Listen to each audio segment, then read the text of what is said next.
તો ખેડા જિલ્લાના અમદાવાદમાં ધારાસભ્ય અર્જુનસિંહ ચૌહાણે ₹2 કરોડની કેનાલ કામગીરીમાં ભ્રષ્ટાચારના આક્ષેપો સાથે સ્થળ નિરીક્ષણ કર્યું હતું।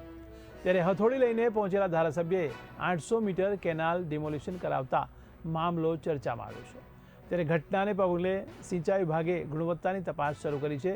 ત્યારે અધિકારીઓએ ગુણવત્તાની તપાસ શરૂ કરી છે। ત્યારે બીજી તરફ મહુવાના પૂર્વ કોંગ્રેસ ધારાસભ્ય ઇન્દ્રજીતસિંહે સવાલ ઉઠાવ્યો છે કે ડાકોરથી અમદાવાદ સુધીનો આશરે ₹300 કરોડનો નવીનીકરણ રોડ માત્ર 6 મહિનામાં અનેક વાર તૂટી ગયો છે। જે આ અમદાવાદનો જે 2 કરોડનો અત્યારે પ્રશ્ન ત્યાંના ધારાસભ્ય એમણે જે અત્યારે ઉપસ્થિત કરેલો છે, પરંતુ જે ડાકોરથી અમદાવાદનો જે આઇકોનિક રોડ છે લગભગ 300 કરોડનો છે, તેને આજ દિન સુધી ઉજાગર કર્યો નથી। અત્યાર સુધીમાં ઘણી બધી વખત ખાડાઓ પડી ગયેલા છે એવું આપે પણ જણાવ્યું છે, તો શું કહેશો એ બાબતે?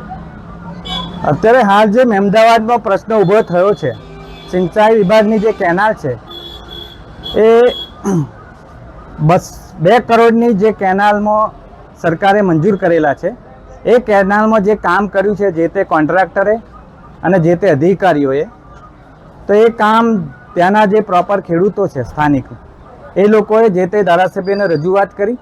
ધારાસભ્યશ્રી જાતે ત્યાં સ્થળ ઉપર ગયા અને સ્થળ તપાસ કરી, હાથમાં હથોડી લઈને કેનાલમાં જે કામ થયેલું લાઇનિંગનું, ત્યાં હથોડી મારીને એમને જોયું તો અંદર ખાલી કપચી અને રેતી જ ભરેલી હતી।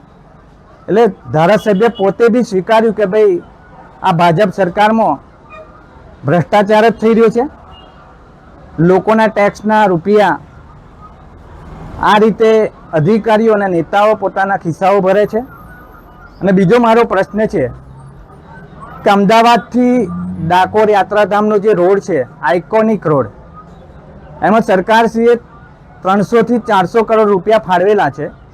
આ રોડ હમણાં 6 મહિના પહેલાં જ બનાવેલો છે, હજી 6 મહિના બી નથી થયા અને આ રોડ તૂટી ગયો છે। 2 થી 3 વાર આ રોડ ઉપર ખાડા પૂરવામાં આવ્યા અને આ રોડ ઉપર ઘણા બધા એક્સિડન્ટો થાય છે। યાત્રાળુઓ યાત્રી કરવા માટે ડાકોર જાય છે દર્શન કરવા, તો ઘણા બધા યાત્રીઓ બી મૃત્યુ પામ્યા છે, એમને બી આ સરકારે વળતર નથી આપ્યું અને લોકોના ટેક્સના રૂપિયા છે ખોટી રીતે વાપરી રહ્યા છે, ગેરમાર્ગે વાપરી રહ્યા છે।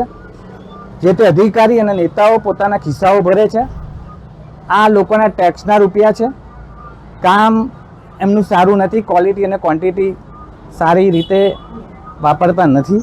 એટલે મારું આ જે સરકારના અધિકારીઓ છે અને નેતાઓ છે એમને એટલું જ કહેવું છે કે લોકોના ટેક્સના રૂપિયા સારા કામમાં વાપરો।